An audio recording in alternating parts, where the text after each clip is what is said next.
오늘 성경 말씀은 고린도후서 1장 8절에서 11절까지 말씀입니다. 이제 우리 한 목소리로 같이 읽겠습니다. 형제들아, 우리가 아시아에서 당한 환난을 너희가 알지 못하기를 원치 아니하노니 힘에 지나도록 심한 고생을 받아 살 소망까지 끊어지고 우리 마음에 사형 선고를 받은 줄 알았으니 이는 우리로 자기를 의뢰하지 말고 오직 죽은 자를 다시 살리시는 하나님만 의뢰하게 하심이라. 그가 이같이 큰 사망에서 우리를 건지셨고 또 건지시리라. 또한 이후에라도 건지시기를 그를 의지하여 바라노라. 너희도 우리를 위하여 간구함으로 도우라. 이는 우리가 많은 사람의 기도로 얻은 은사를 인하여 많은 사람도 우리를 위하여 감사하게 하려 함이라. 아멘. 오늘 이 시간에는 함께 계신 이 본문의 말씀을 중심으로 죽은 자를 다시 살리시는 하나님만 의지합시다라는 제목으로 함께 은혜를 나누고자 합니다. 일반적으로 우리들의 삶은 태어나는 순간에서부터 죽음을 맞이하는 순간에 이르기까지 누군가를 의지하면서 또 뭔가를 의지하면서 살아가는 존재인 것 같습니다. 갓 태어난 어린 아기 본능적으로 이제 엄마를 의지하고 살아갑니다. 그러다가 이제 걸음마 하게 되면 누군가의 또 손을 의지하죠. 학교에 가면 또 선생님을 의지하고 또 직장에 가고 또 결혼을 하고 직장을 의지하고 또 배우자를 의지하고 그렇게 살아갑니다. 그러다가 또 늙으면 인생이 또 자식을 의지하며 살다가 또 죽어가는 거예요. 특히 우리가 잘 알고 있는 지팡이, 이 워커, 여러분 잘 아시죠? 언제 사용하는 겁니까? 똑바로 서 있을 때 그런 것들이 필요한 거예요. 또 똑바로 걸어가려면 그런 것들을 또 의지하면서 걸어갑니다.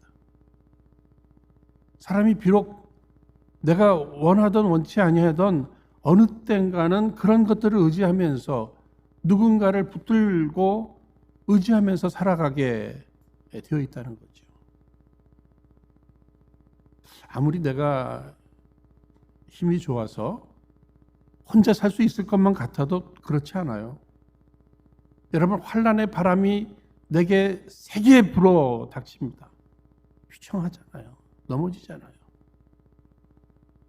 그래서 사람들은 늘 내 인생의 어려움, 고난, 환난 이런 것들이 찾아오기 전에 내 나름대로 내가 돈을 많이 벌어놔서 모아놔서 그 돈을 의지하면서 살아야겠다.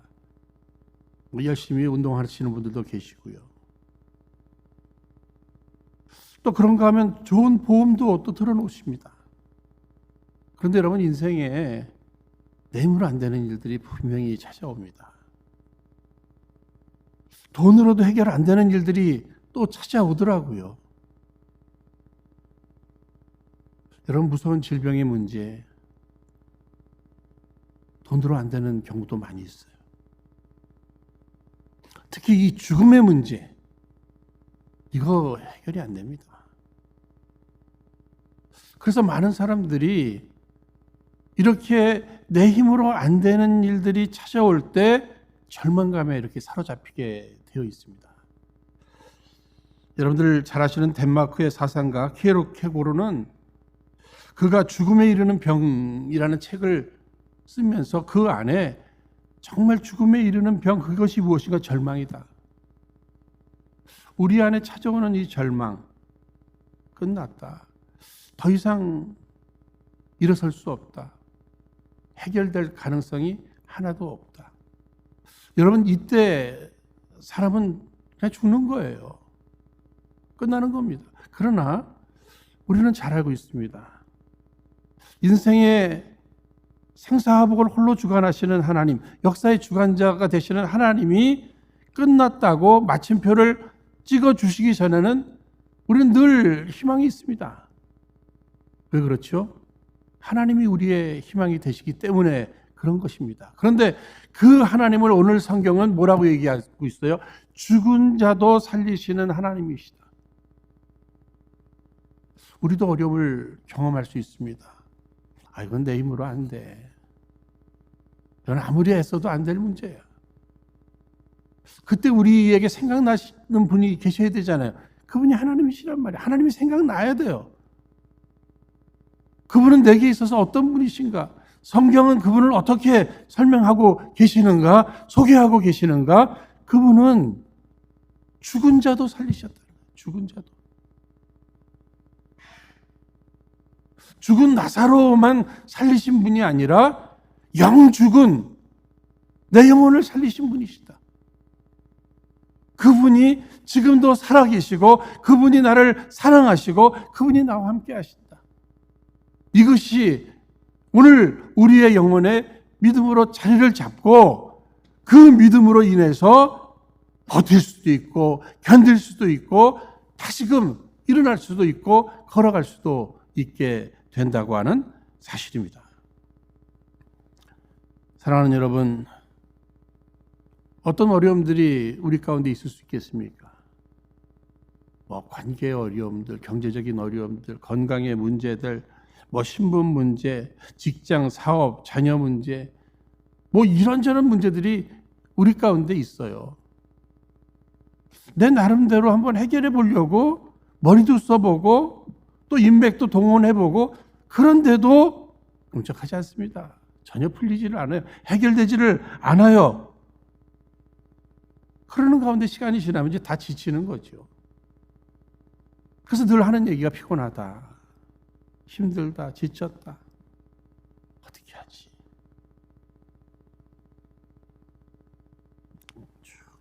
추락하는 것만 막 생각하고.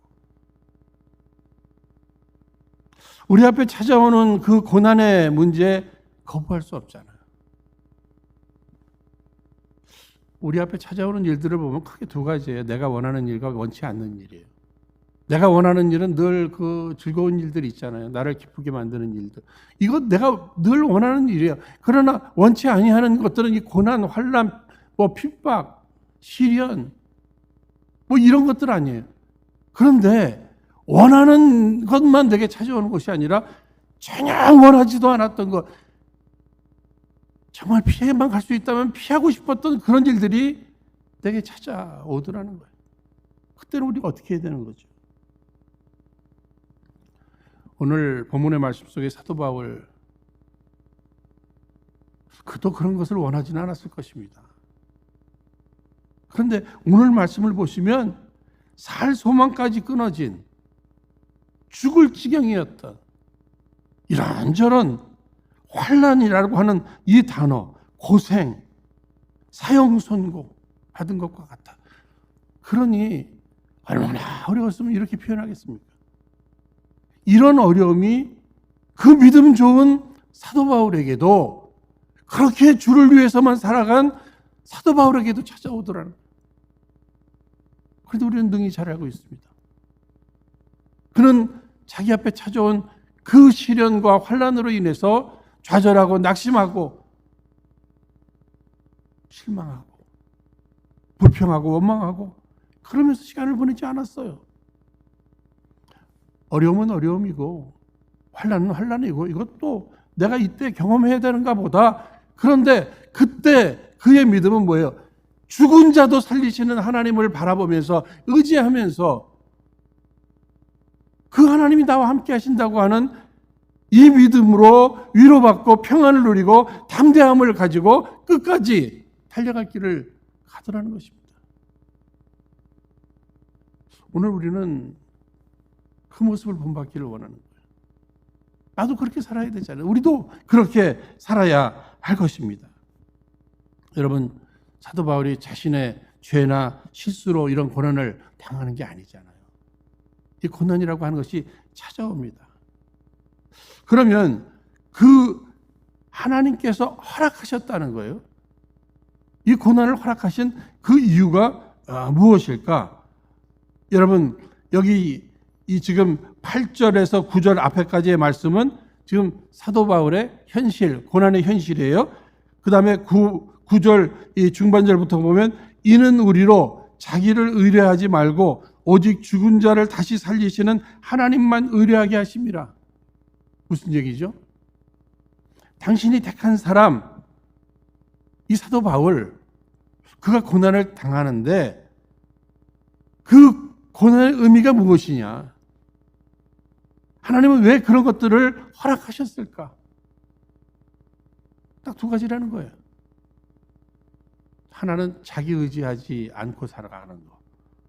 두 번째는 죽은 자도 다시 살리시는 하나님만 의지하면서 살아가는 것. 이것 훈련시키시기 위해서 하나님께서 이런 어려움들을 반복해서 허락해 주셨다고 하는 이런 사실입니다. 여기 중요한 단어가 하나님만이에요. 우리 한번 따라하겠습니다. 하나님만. 철저히 부인해야 될 것이 나예요. 그렇죠? 그리고 붙들어야 될 대상, 바라봐야 될 대상은 하나님만. 우리가 신앙생활 하면서 정말 하나님만 바라보면서 하나님만 의지하면서 살아갈 수만 있다면, 사도 바울도 원래 그랬던 사람은 아니었죠. 하나님도 믿고 자기도 믿고 그렇잖아요. 자기 생각, 자기 판단 이것도 믿고 그렇게 살아왔잖아요. 우리도 종종 기도하다 보면은요, 하나님 이것만 해결해 주시면, 그 어떤 의미가 있는 거예요? 요 부분만 해결해 주시면 나머지는 이제 내가 알아서 하겠다는 의미도 담겨져 있는 거예요.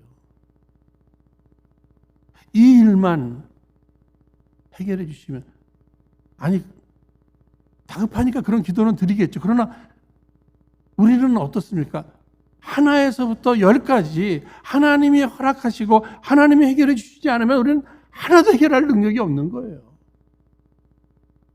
그럼에도 우리는 이것만, 그리고 나머지는 내 힘으로, 그것도 교만인 거예요. 하나님은 철저히 그런 것들을 우리에게서 떨쳐버리기를 원하신다는 거죠. 나는 하나님 없으면 한순간도 살 수 없습니다. 하나님 도와주시지 않으면 나는 한 가지도 할 수 없는 이런 존재입니다. 자기의 무능을 철저히 인정하면서 하나님 바라보고 하나님 의지하고. 여러분들 잘 아시는 대로 왜 하나님께서 택하신 이스라엘 백성들 출애굽시키신 후에 광야 40년의 그 연단의 과정을 허락하셨죠?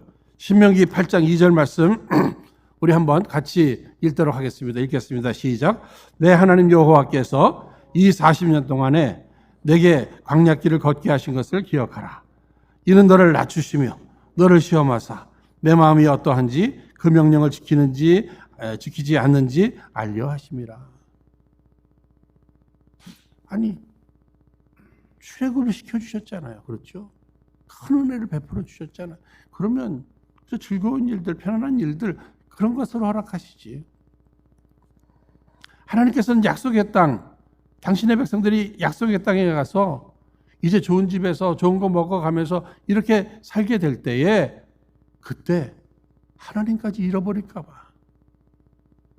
이 광야 생활을 통해서, 이 고난을 통해서 하나님 없이는 아무것도 할 수 없다. 모든 것이 하나님의 은혜요, 하나님의 사랑이요, 하나님의 축복이요.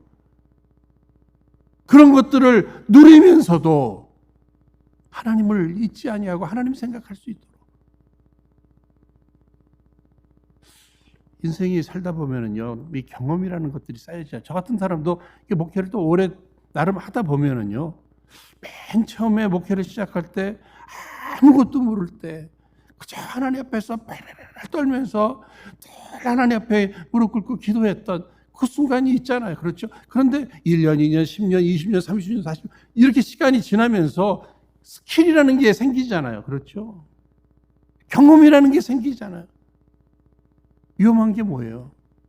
그 하나님 의지하는 것, 이것을 잃어버릴 수 있잖아요. 그러니까 하나님께서는 뭐예요? 내가 원하지 않는 그 고난이라고 하는 거, 어려움 같은 것을 허락해서라도 할 수 없이 무릎을 꿇게 하시고 할 수 없이 매달리게 만드시잖아요.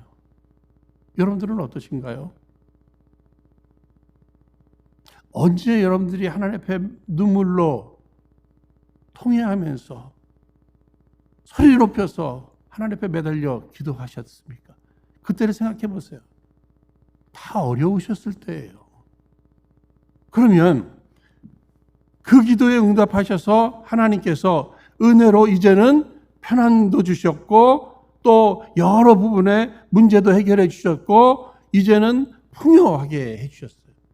쉽게 좋은 집에서 좋은 차 타고 좋은 음식 먹게 하셨어요. 여전히 이전처럼 하나님 앞에 무릎을 꿇으십니까?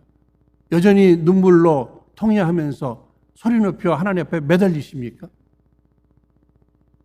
내가 언제 그런 적이 있었던 것은 같은데 아주 과거의 내용으로 거기서 멈춰졌어요.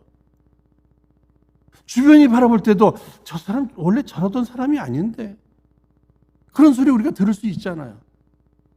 여기 불안한 거죠.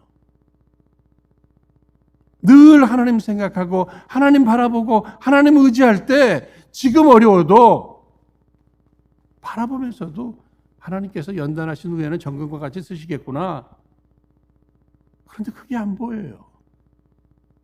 저러던 사람이 아닌데 불안할 수밖에 없단 말입니다. 사랑하는 여러분, 하나님께서 우리에게 고난을 허락하심에 그 의미는 다른 거 하나도 없습니다. 나를 부인하라는 거예요. 내 힘으로는 할 수 없다는 거예요. 그리고 죽은 자도 살리신 그 하나님, 그 전능하신 하나님만 바라보고 아니 지금까지 살아온 것도 다 하나님의 은혜였다.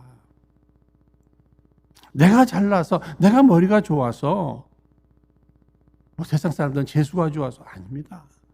하나님의 목적 가운데 하나님이 이것도 허락하시고 저것도 허락해 주셨어요. 또 잘 생각해보면 그때 하나님의 때도 매달렸네요. 그렇잖아요.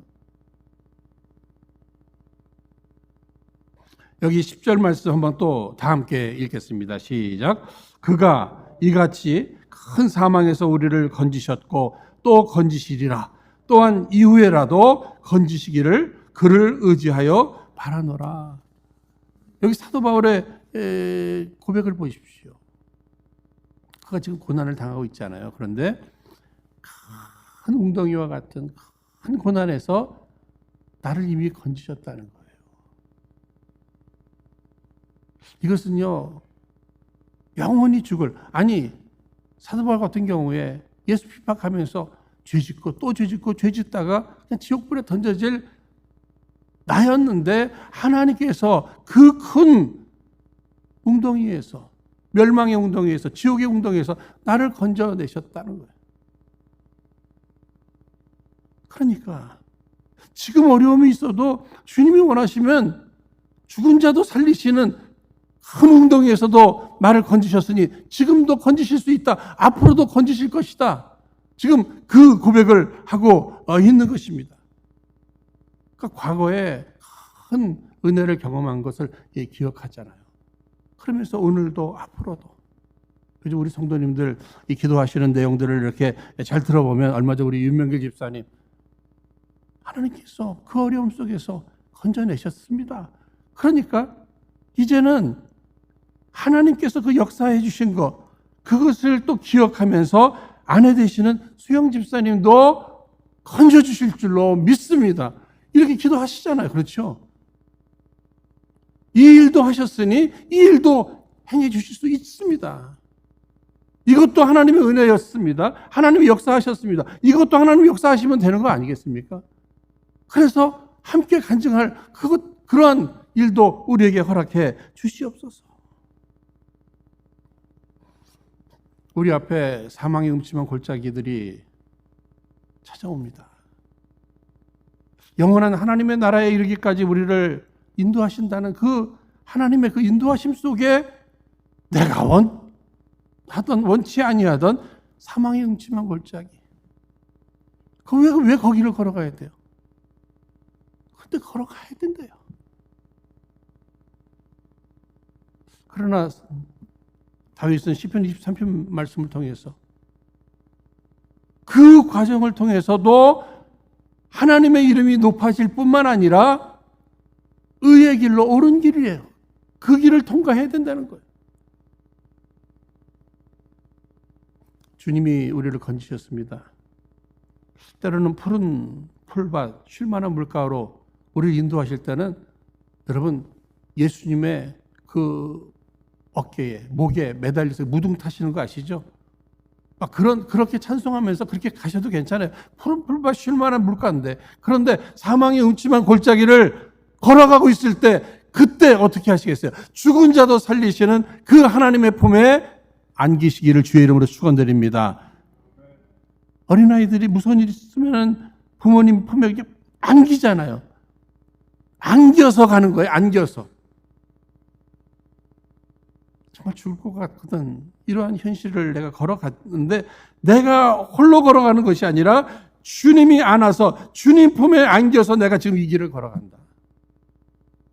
그 마음으로 평안도 누리고 담대하게 이 길을 걸어갈 수 있어야 하는 것입니다. 어려움 속에 그저 바울은 믿음이 잘 정리됐어요. 그런데 그가 11절 말씀 우리 한번 또 다 함께 읽겠습니다. 시작. 너희도 우리를 위하여 간구함으로 도우라. 이는 우리가 많은 사람의 기도로 얻은 은사를 인하여 많은 사람도 우리를 위하여 감사하게 하려 함이라. 지금 바울은요, 자기는 믿음이 지금 다 준비가 돼 있어요. 그런데 또 성도들을 향해서 기도로 나를 도와달라 이렇게 기도 요청을 하고 있어요. 겸손이에요, 겸손. 여러분 우리 예수님도 어떻게 했죠? 내가 죽게 되었으니 나와 함께 기도하자. 기도 요청을 하잖아요, 그죠? 사도 바울도 기도 요청해요. 또 예수님도 기도 요청했어요. 그런데 우리는 내가 목사인데, 그래도 내가 장로인데, 내가 권사인데, 내가 집사인데 기도 요청을 못해요. 이유는 여러 가지 있을 수 있어요. 내가 이런 어려움 얘기하면 무슨 잘못을 했길래 또 이런 어려움을 당했어? 이런 소리 듣고 싶지도 않고, 내가 이런 어려움 속에 있다 이런 얘기하면 혹시나 상대가 즐기면 어떻게 하지?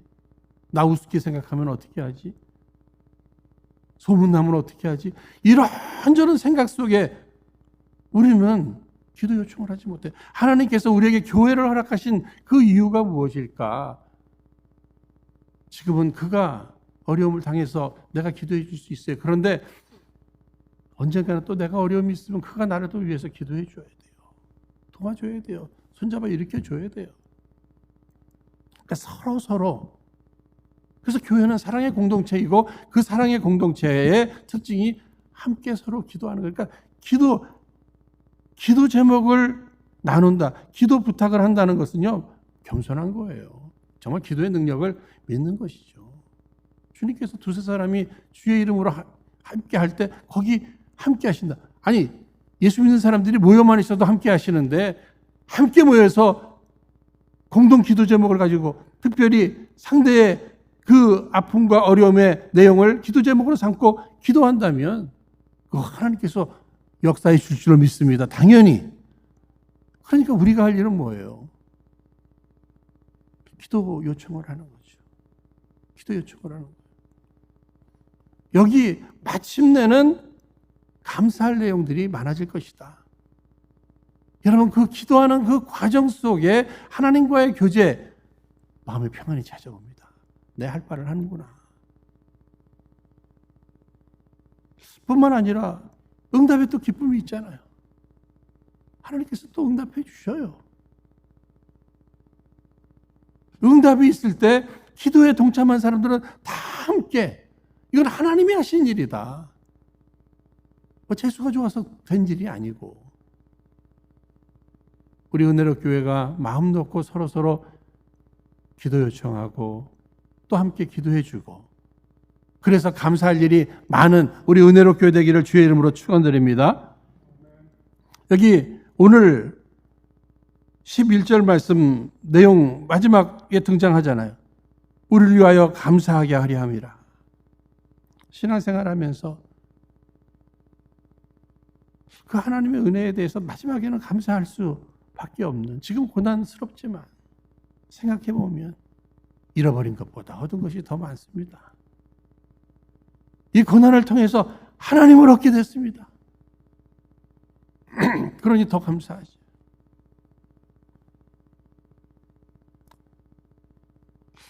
여러분들 그 가족 카톡들, 뭐 구역 카톡들 있잖아요.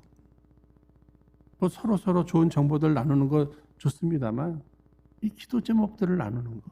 저희 가족 카톡도 여러분 그 시공간을 초월합니다. 사실은. 저희 가족 카톡은 여러분들이 뭐 상상하실 수 있는 대로 한국, 미국, 뭐 브라질 이렇게 다 나뉘어져 있잖아요. 그죠? 나 아프다고 하면 누가 달려올까요? 달려올 수나 있습니까? 언제 비행기 티켓팅을 해가지고 언제 와서 아무것도 할 수 없어요. 그러나 그저 카톡에라도 기도 제목 한번 딱 올리면 어떻게 돼요? 있는 그 자리에서 기도하는데 하나님이 역사해 주실 줄로 믿습니다. 그러니까 구역 식구들도 마찬가지예요. 뭐 찾아가는 것도 좋고요. 뭐 밥 해다 주는 것도 좋고 다 좋은데 뭐예요? 가장 중요한 것이 뭐예요? 사도 바울도 무엇으로 도우라? 기도로 도우라. 기도해 주는 사람이 제일 고마운 사람이에요. 제일 큰일하는 사람이에요. 여러분 잘 아시는 복음성가 주님 손잡고 일어나세요. 1절 왜 나만 겪는 고난이냐고 불평하지 마세요. 고난의 뒤편에 있는 주님이 주신 축복 미리 보면서 감사하세요. 너무 견디기 힘든 지금 이 순간에도 주님이 일하고 계시잖아요. 남들은 지쳐 앉아있을지라도 당신만은 일어서세요. 힘을 내세요. 힘을 내세요. 주님이 손잡고 계시잖아요. 주님이 나와 함께함을 믿는다면 어떤 역경도 이길 수 있잖아요. 주님이 지금 살아계시고 나를 사랑하시고 나와 함께 하신다는 이 믿음 속에 주님 손잡고 일어나시기를 주의 이름으로 축원드립니다. 생각해보면 지금까지 지푸라기라도 잡고 싶은 심정이라고 하나님 아닌 그 어떤 것을 이렇게 잡아봤어요. 그런데 지나가 보니까 지푸라기던데요. 결국은 지푸라기예요. 내가 지푸라기라도 잡겠다고 이리저리 다니고 있을 때 그때도 주님은 나와 함께 하셨어요. 여러분 믿으십니까? 그때도 하나님은 나와 함께 하셨어요. 문제는 뭐예요? 여전히 나와 함께 하시는 하나님을 내가 바라보고 의지하지 않는다는 거예요. 어쩌면 주님은 나를 붙들어 주시고 지켜주시려고 이렇게 두 팔 벌리고서 내가 여기 당장 도움이 될 만한 그쪽을 향해서 또 쏙 빠져나. 하나님은 이렇게 또 도와주시려고 하는데 또 그래. 여러분 신앙적으로 어렸을 때를 한번 생각해 보세요. 하나님이 나와 함께 하신다. 저는 그것이 얼마나 부담스러운지 모르겠어요. 하나님 늘 지켜보신다고 생각하니까 특히 하나님이 원치 아니하는 일들이 있잖아요. 그렇죠? 그때도 하나님께서 지켜보신다 생각하면 그때 마음은 항상 어떤 마음이었냐면 지금은 조금 저기 가 계세요. 그리고 정말 내가 필요할 때 또 그때 불러드릴 테니까. 그런 마음이 신앙이 어릴 적에는 있었다니까요. 그런데 여러분 주님이 원하시는 일이라 하면은요 거기 계시고 나중에 부를게요. 그렇게 하지 말고 주님이 불편해하실 그것을 빨리 없애시기를 주의 이름으로 축원드립니다.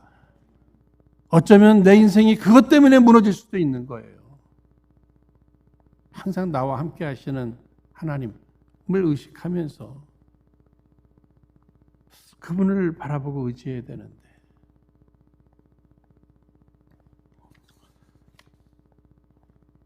우리는 세상적인 방법을 자꾸 찾습니다. 왜? 우리 주님은 함께 하신다고 했지만 눈에 안 보이고 세상적인 방법은 당장 보이지 않아요. 그럼에도 누군가의 기도 때문에라도 하나님이 생각났어요. 그래서 하나님 의지했어요. 누가 붙들어 주실까요? 죽은 자도 살리시는 하나님의 그 전능하신 손이 나를 붙들어 주실 줄로 믿습니다. 그래서 시편 37편 24절에는 이렇게 말하고 계세요. 저는 넘어지나 아주 엎드러지지 아니하면 여호와께서 손으로 붙드심이로다. 최근에 이런 글을 읽어봤습니다. 제목이 제일 무서운 사람은 안 흔들리는 사람이다 하는 이런 글이에요. 제일 무서운 사람이 안 흔들리는 사람이래요. 누가 칭찬해도 막 들뜨지 않고, 누가 비난해도 무너지지 않고, 누가 유혹해도 넘어지지 않고, 흔들림이 없는 사람이 난 제일 무섭다, 제일 부럽다, 이거예요. 전 그 글을 읽으면서 공감했어요. 그런데 어떻게 사람이 안 흔들려? 유혹을 하는데.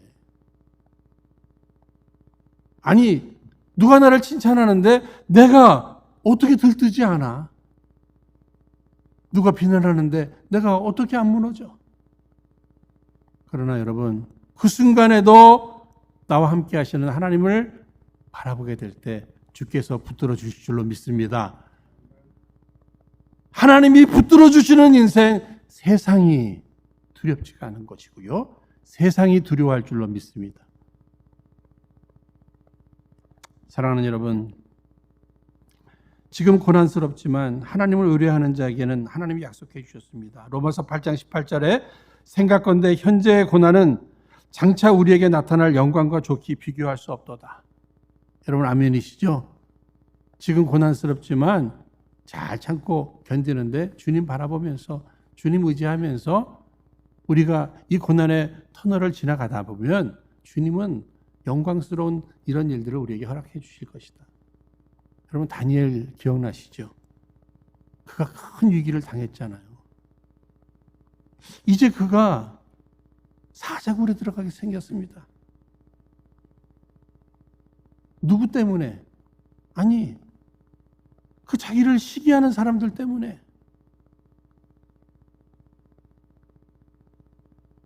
다른 신에게, 다른 사람에게 기도하면 안 되는데, 그러면 사자굴에 들어가는데, 그럼에도 하루에 3번씩 여호와 하나님을 향해서 다니엘은 기도했어요. 여기 하나님이 역사하시 주셨잖아요. 그렇죠?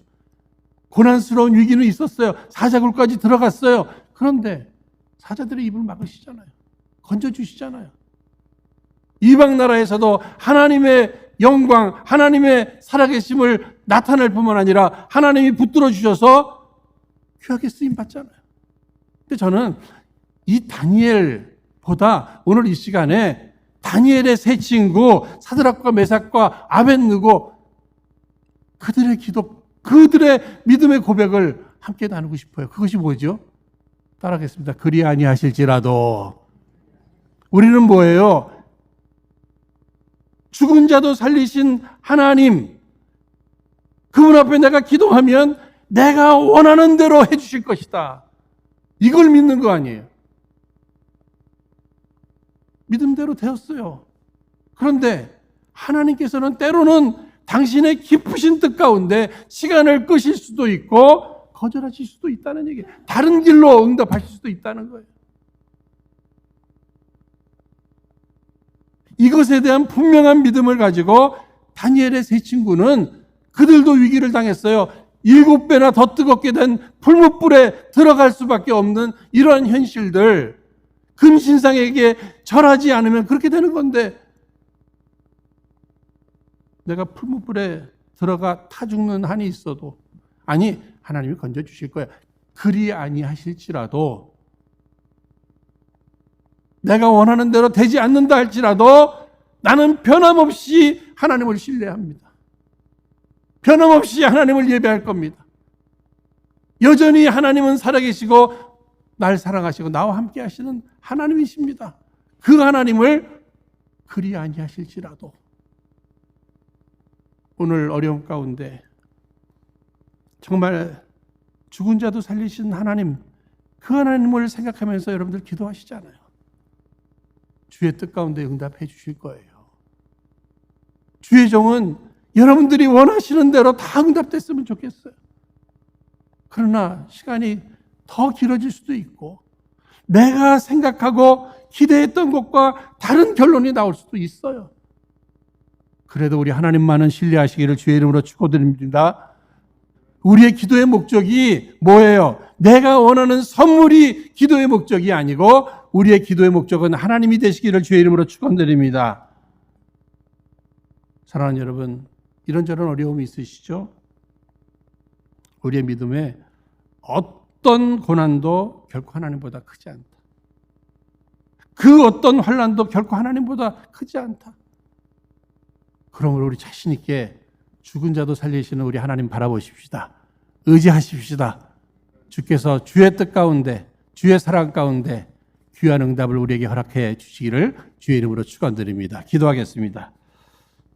거룩하신 하나님 아버지, 오늘 많은 사람들이 절망으로 치닫고 있지만 우리로 날마다 소망의 세계로 살게 하시는 크신 은혜에 감사합니다. 더불어 간구하오니 저희들 그 어떤 어려운 환경 중에서라도 절대 믿음으로 하나님만 의지하며 행여 두려워하지 않고 원망과 불평에서도 벗어나고 시련과 역경의 골짜기를 넉넉히 통과하게 하여 주옵소서. 특별히 우리 은혜로 온 성도님들 이제 힘을 내어 죽은 자도 다시 살리시는 우리 하나님만 바라보고 의지하며 주님의 손을 잡고 그 어떤 두려움과 외로움 그리고 우울함 속에서도 모두 일어나 허락하시는 새로운 삶을 살아가게 하여 주옵소서. 오직 주님 한 분만을 의지하고 바라보며 우리의 참 소망이 되시는 예수님 이름으로 기도하옵나이다. 아멘.